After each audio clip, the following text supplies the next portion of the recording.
I'm Jeff Mays of the New York Times, sitting in for Sam Roberts. Welcome to New York Times Close Up. This week, New York Times education reporter Troy Closson is here to talk about his latest reporting on how the Mamdani administration will decide whether New York City schools fully embrace AI in the classroom and what that could mean for a generation of students.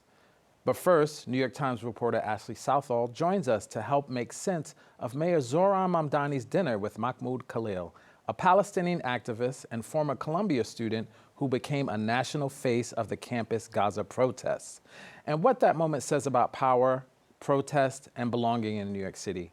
We'll also catch up on the latest developments in New York's cannabis landscape. Welcome, Ashley. Thanks, Jeff.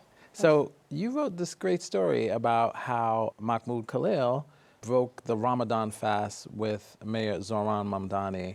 Tell me a little bit about what that means to see those two together.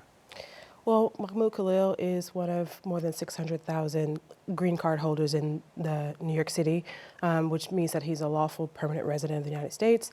And both of those men are Muslim, and Mahmoud Khalil in particular has been through a lot. He was targeted by the Trump administration over his role in leading protests on their campus that against Israel's bombardment of Palestinian land. And in those 8 months that he was detained, he missed the birth of his son. He continues to struggle with life after detention, and the administration is still seeking to deport him. So the mayor who spoke out for him last year when he was still a relatively unknown state lawmaker, has continued to show up with Mahmoud Khalil and his family. And it does seem they have a sort of personal bond. There were pictures released from the Iftar where, you saw Mamdani's wife there. Like, what did you see in those pictures that maybe talks a little bit about their relationship? In that picture there, it's just an aura of warmth. There, Mamdani is facing Khalil. His wife is standing over Khalil with a plate. It would be an ordinary dinner except for the people who are at the table. The city's first Muslim mayor, who has had to combat Islamophobic sentiment, as well as the sentiment among many Jewish New Yorkers that he is not sensitive to the dangers facing them. And a man who is really in a difficult place, Mr. Khalil. We don't know what they had for dinner, but how you saw that image depended on what lens you were looking at it through. How so? For the mayor's supporters, it was a gesture of kindness, and one of his friends explained that it's typical of him fighting for someone who he believes has been a target of injustice. But for many New Yorkers, the photo, and particularly some of the things that the mayor said in the caption, including referring to the Israeli cause as a genocide against Palestinians, they felt that it was inflammatory. Yeah. Mayor Mamdani appears to be walking this sort of middle line. On the one end, he's supporting Mahmoud Khalil, who is really facing off against the Trump administration's mass deportation agenda. But on the other hand, he's dealing with President Trump as mayor of New York City, working to sort of not have ICE agents flood the city and those sort of things. I'm wondering, how do you think that tension plays out ultimately? Can you walk that line? Mm-hmm. It's a really interesting dynamic, and we'll have to see. President Trump, by all appearances, seems to be, if not enamored with Mr. Mamdani, certainly thinks that he's smart and listens to him. He endorsed the mayor's housing proposal, but on the issue of Mr. Khalil, the two do not see eye to eye. In his caption, Mr. Mamdani referred to Mr. Khalil as a New Yorker who belongs in New York, and clearly the Trump administration sees him as someone who belongs to be thrown out of the country. And as you said, Mahmoud is still facing, his ordeal is not over yet, right? What's the current status of his situation? Mm-hmm. Well, the administration is still trying to deport him. So it has the effect on his life of him not being able to find work because employers aren't willing to risk the the ire of the Trump administration. It's difficult also for him to do ordinary parental things like going outside by himself for a walk with his son because he's afraid that his child will be taken, his one and only son. Right. Mayor Mamdani, you mentioned the reaction to that photo. Some people were saying some pretty awful things, but others were supporters. I wonder if Mayor Mamdani, in just your observation, how do you think he's dealt with this issue of Islamophobia? And I wonder if, doing such a public event with Mahmoud is a way of attacking that Islamophobia that he says he faces often.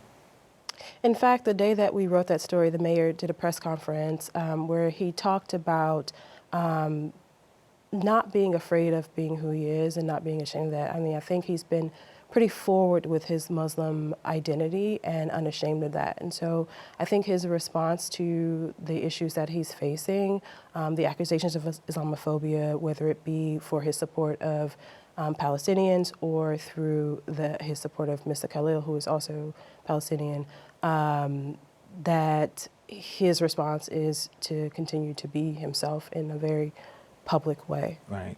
The campus protests are over Gaza, but I'm wondering if this issue has still remained a hot button issue in the city. Is Mayor Mamdani risking or taking political risk by associating so closely with someone like Mahmoud Khalil?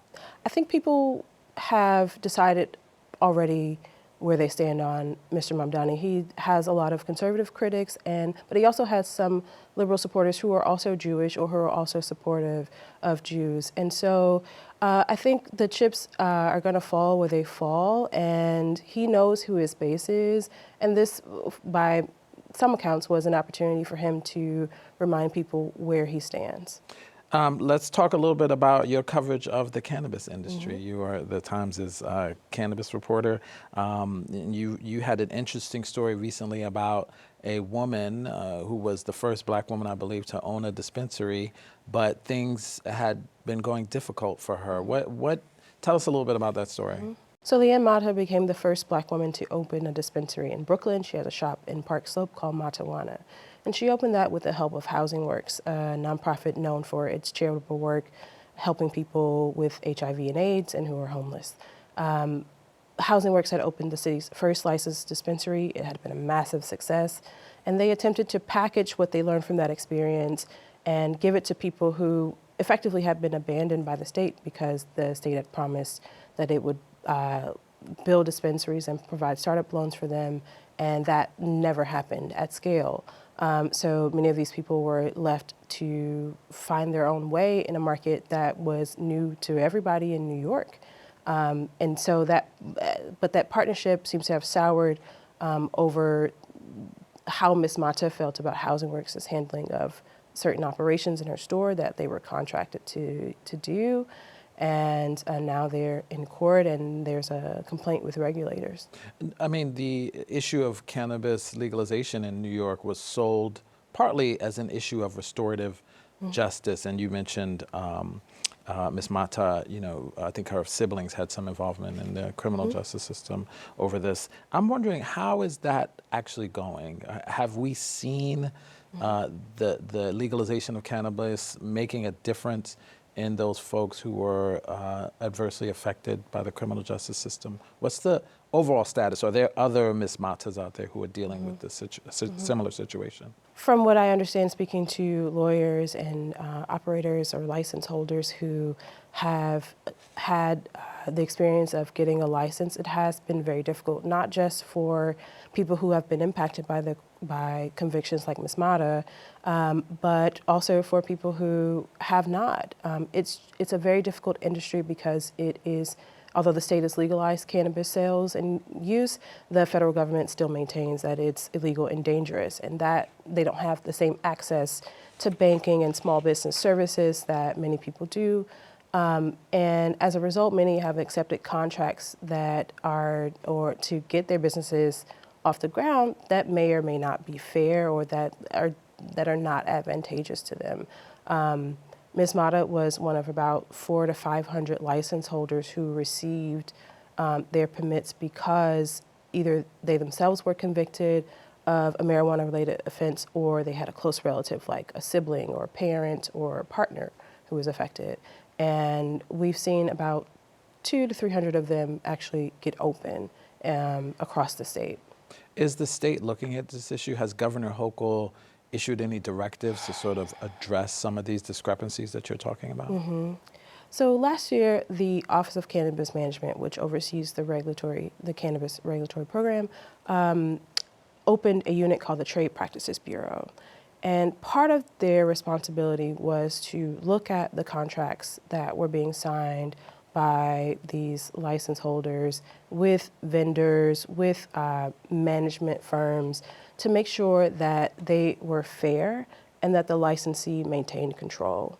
However, that unit is understaffed. When I started writing about that unit last year, there were just 3 people in the unit. The agency now says that there are 5, but they have dozens of complaints to go through and hundreds of contracts. And so they just don't have the capacity at this moment to do the work. So dozens of states have legalized marijuana. Are other states having same problems that New York is having and making sure, certain people benefit from the legalization of cannabis? For sure. In states, and particularly in other states, it's largely been a local issue, a city issue of trying to empower people who are impacted by the war on drugs. And in places like Los Angeles, in Illinois, they have struggled, and there have been lawsuits alleging wrongdoing on behalf of the contractors or people being taken advantage of. We've seen people lose their shops or had to close them because the circumstances were just too difficult and they didn't have essentially the financial backing and the expertise needed to operate in this very difficult and highly regulated business. Who's doing it well? Who should New York be looking to model themselves after? I think if you ask people that in the cannabis industry, they might say it's imaginary. But certainly, one of the examples that people bring up now is Maryland and how they have really sought to train people who they call social equity licensees. These are people who come from disadvantaged backgrounds, whether they were targeted, whether their neighborhoods were targeted during the war on drugs, or if they were black or brown or went to public schools. But it remains to be seen if that program will be successful, if those entrepreneurs will be able to actually open their businesses and operate successfully. Quickly, big cannabis brands are involved in this industry as well. Have they contributed all, or is there a reason, are they contributing to some of the dysfunction among some of the smaller operators you just mentioned? Big cannabis brands largely focus on product. So in New York, the cannabis market is like the alcohol market, divided between the makers, the suppliers, and the retailers. Most big cannabis brands are in the maker market, and they have programs that they promote, but and some brands like Be Noble come out of that program. That's an equity-owned brand. It's owned by someone who did time in prison for marijuana. But on the retail side, they have less of an imprint. The actors behind that are largely mysterious, in part because of the lack of transparency behind LLCs in New York State. Excellent. Well, thank you for your reporting on Mahmoud and cannabis, and we'll be following your stories on that. Thank you. Still ahead, Troy Closson on Mamdani and AI in New York City classrooms.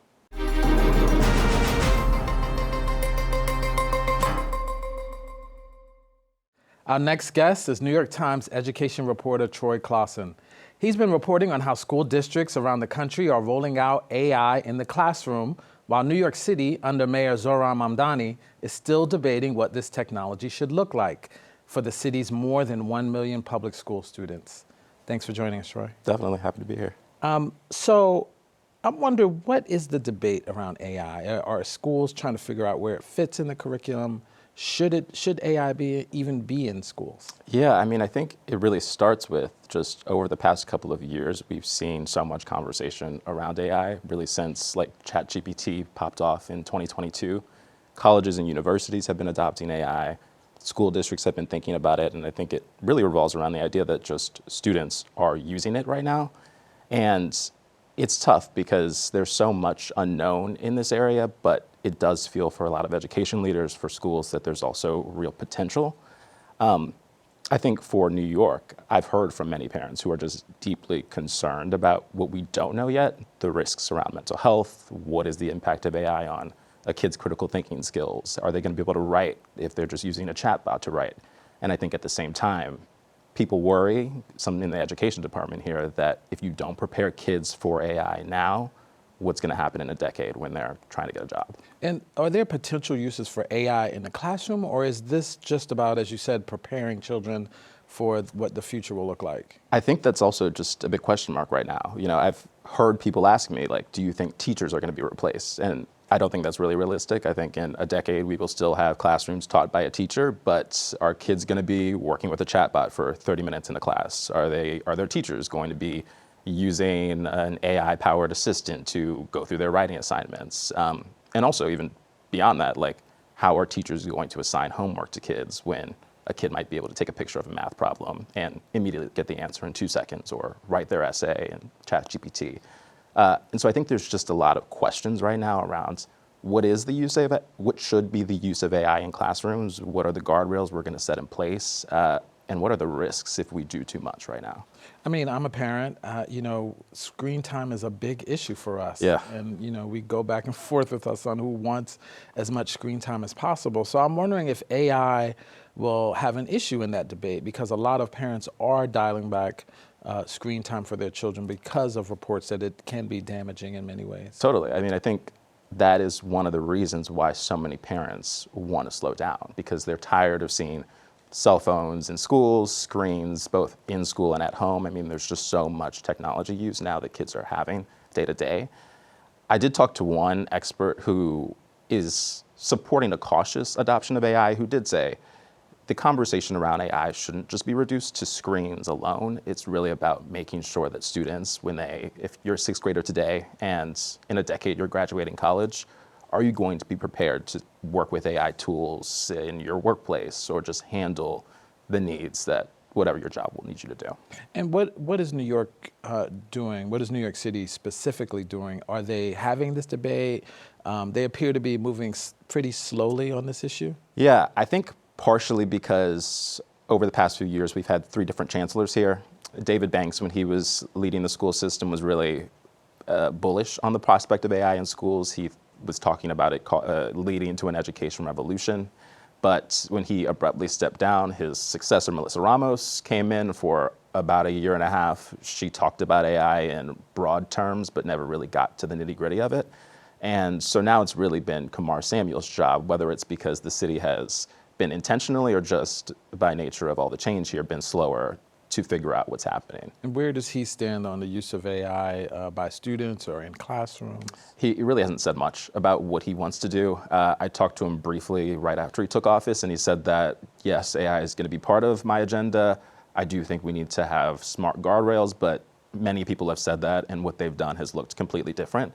And so he has said that he's going to be releasing an AI playbook in sometime soon. It was supposed to be last month. We haven't seen it yet.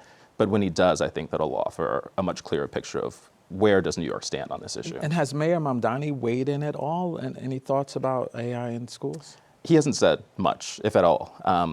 But I think one thing that did stand out from talking to experts around this story who are worried about all the tech companies that are promoting products that we have no idea what their impact really will be, is that even if the chancellor is appointed by the mayor and is leading the school system, that it is such a big issue that the mayor probably should be involved. Now, New York is taking its time, but other places have moved forward with implementation of AI. You mentioned, I believe, Broward County in Florida as one of the biggest adopters. Tell me, what have they done with AI? And it hasn't been without problems so far, right? Yeah, so you've seen Broward County as an example.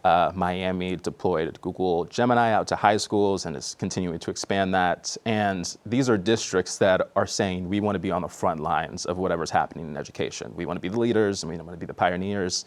And I think with a lot of education issues like reading and math, sometimes it's good to be at the front lines, but I think the question that other district leaders have is this the right choice right now? And so in Denver, they actually just recently banned ChatGPT in schools and said, we're actually not going to jump into this early. And again, I think in New York, it hasn't necessarily been intentional. They just have done less around this issue so far. And so it does feel like there's just kind of an open playbook for them. Has there been any early feedback from the Florida schools' implementation of AI into their curriculums? It's been mixed. I think there's been some promising, both in Florida and across the country, we've seen some promising anecdotes about the ways that schools are using AI, the ways that it's made teachers' lives easier.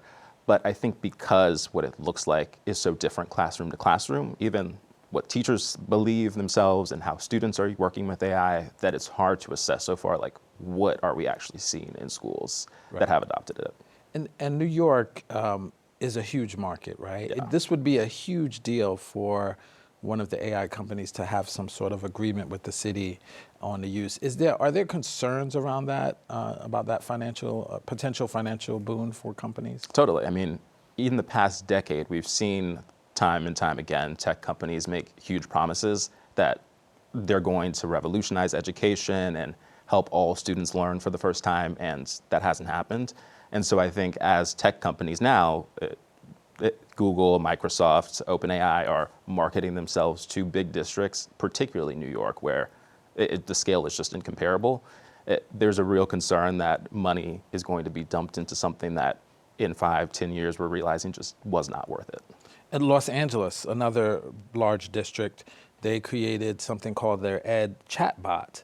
And that has run into some problems, right? Even criminal problems at this point.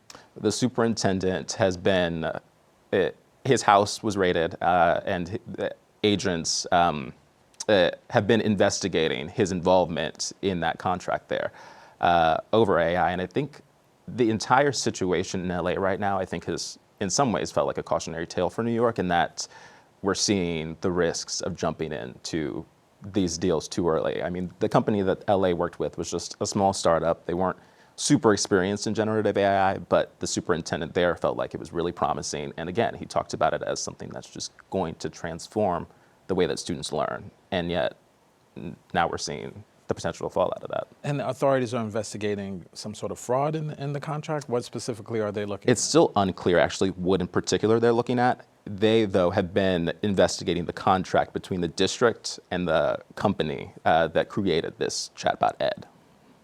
Right. And in New York, I mean, has that been an issue in New York? Has anyone talked about that? Because he was almost New York City school chancellor a few years ago. Yeah, I mean, I think as soon as the news came out of LA, I was hearing from parents saying, look at this. This is exactly why we do need to move slow here.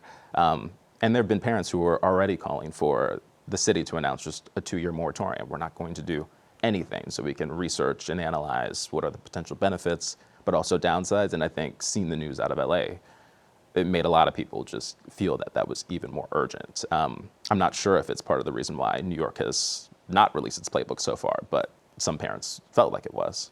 So let's step back and look at AI itself. I'm wondering, maybe what are some examples of how AI can actually be used in a school setting? Sure. So, I mean, we have seen classrooms where during an English discussion, students might type in their responses to an AI chatbot or platform, and within a couple seconds, the AI chatbot will be able to tell teachers, these are the areas where the class just isn't understanding the lesson, and then the teacher can go over that again. There's schools that have set up video to record teachers as they're giving their lessons. They run it through an AI program, and the AI can tell teachers, this is where you really thrived in these 10 seconds, and this is something that you didn't do so well. So they get more real-time feedback. I think for people I've talked to in the city who are using AI, I think so far they felt like the promises around it maybe stronger around teachers and professional development training.